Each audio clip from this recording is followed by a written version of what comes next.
Assalamualaikum warahmatullahi wabarakatuh. Ketemu lagi dengan saya hari ini. Kita masih menjalankan ibadah puasa ya. Mudah-mudahan hari ini kita bisa menyelesaikan sampai berbuka nanti. Baik, sambil menunggu waktu berpuasa Anda, saya sedikit berbagi ilmu lagi hari ini. Hari ini topiknya tentang kolesterol fobia. Nah, ini yang sering kita lihat. Jadi banyak orang yang sangat takut dengan kolesterol ya. Bahkan mereka sangat menghindar sekali dengan kolesterol.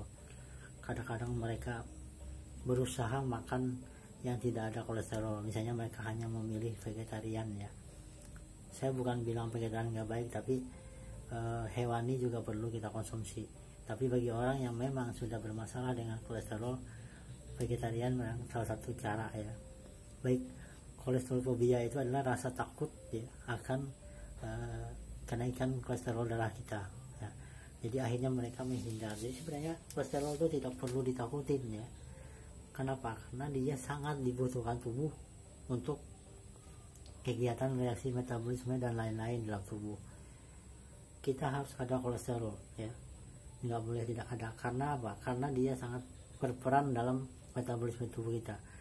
Pertama, kolesterol itu berguna untuk pelindung sel ya, yang melapisi dari lapisan tipis di tubuh kita ini adalah kolesterol ya. Kalau nggak ada mungkin tubuh kita tidak bisa berfungsi dengan normal. Dia yang melindungi sel ya, sehingga sel bisa bekerja dengan bagus ya, sesuai dengan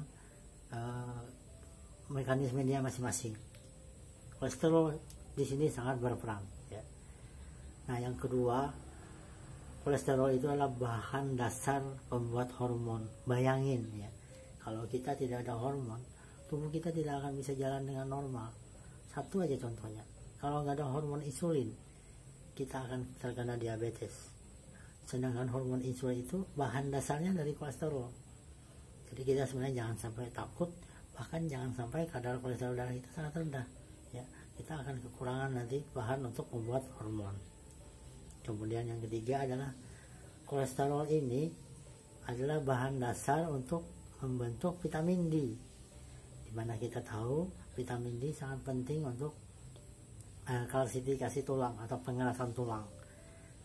Mungkin kalian pernah lihat ada orang yang misalnya kakinya lagi bengkok gitu ya, atau berbentuk X, itu salah satu penyebabnya adalah kekurangan vitamin D. Vitamin D itu yang mengeraskan tulang ya. Kita berada di daerah tropis di mana sinar matahari sangat cukup, di mana matahari akan mengubah provitamin D menjadi vitamin D sehingga bisa kita gunakan.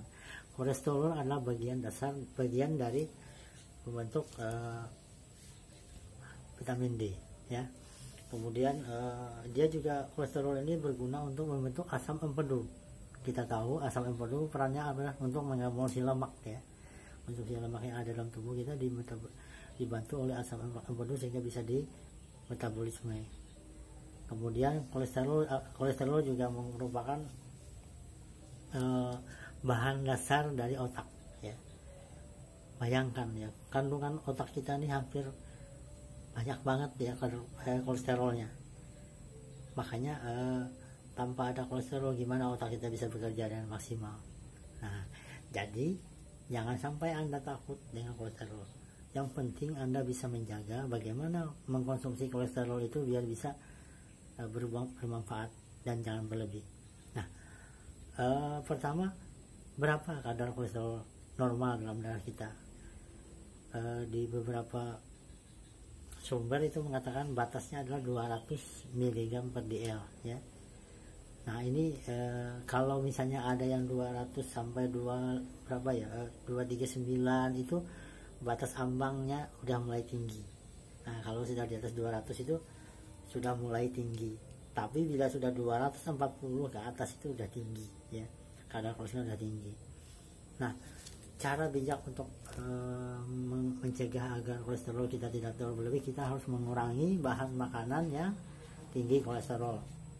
Ada beberapa bahan makanan yang tinggi kolesterol. Misalnya yang pertama adalah telur ya. Satu biji telur ini antara 185 sampai 200 mg. Cuma di telur ini ada lemak jenuh ya, yang kadarnya lumayan tinggi, yaitu sekitar 1,6. Jadi sebenarnya yang mempengaruhi meningkatnya kadar kolesterol darah juga dipengaruhi lemak jenuh ya.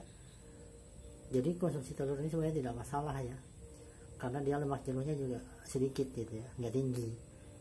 Konsumsi telur orang Jepang itu lebih tinggi, sekitar saya dapat info itu sekitar 328 per tahun ya mereka mengkonsumsi ini. Tapi orang-orang Amerika itu malah rendah ya konsumsi lemak, malah lemak jenuhnya yang tinggi. Makanya orang Jepang itu jarang terkena penyakit osteoporosis, stroke ya, serangan jantung dan lain-lain, karena mereka mengkonsumsi telur. Karena telur ini juga berguna. Yang penting kita tidak kelebihan kadar kolesterol. Nah, kemudian sumber yang tinggi kolesterol lain tadi itu otak ya. Otak hewan itu kadarnya tinggi banget, sampai 1000 mg ya satu anunya itu. Bayangin ya. Jadi kalau mau sehat, kurangi konsumsi otak, hati, ginjal ya. Yang kata orang itu jeroan itu dikurangi atau dihindari kalau Anda memang kelebihan kadar kolesterol. Kemudian berikutnya adalah semua sumber makanan dari hewan itu mengandung kolesterol ya. Semua bahan makanan dari hewan itu mengandung kolesterol. Kalau mau makan daging, pilihlah daging yang rendah lemak ya. Kemudian nabati itu tidak ada kolesterol. Kita pernah lihat iklan minyak ya, minyak goreng, dia bilang minyak ini tidak mengandung kolesterol. Ya betul, karena memang nabati tidak ada kolesterol ya. Seakan-akan kita percaya ini tidak ada kolesterol, tapi memang minyak itu nggak ada kolesterol karena dia bahan dari nabati ya, kecuali bahannya dari hewani. Berikutnya adalah bahan makanan yang sumber hewani yang lain itu, misalnya daging yang berlemak tadi ya, itu daging-daging dan lain-lain. Ikan gimana? Ikan juga hewani, tapi ikan lemak tidak jenuhnya yang banyak, omega 3 nya yang tinggi, lemak jenuhnya rendah. Jadi ikan malah baik dikonsumsi karena dia mengandung DHA ya. DHA ini nanti berperan mengikis atau membuang kolesterol jahat ya di dalam tubuh kita, sehingga kita terhindar dari serangan jantung. Justru kita harus memperbanyak konsumsi DHA. DHA itu banyak pada minyak ikan.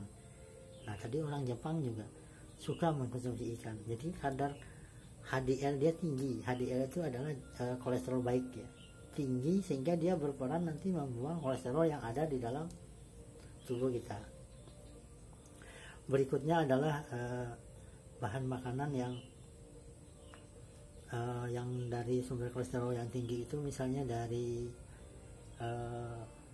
banyak sih ya, yang dari daging-daging itu pokoknya ya. Nah,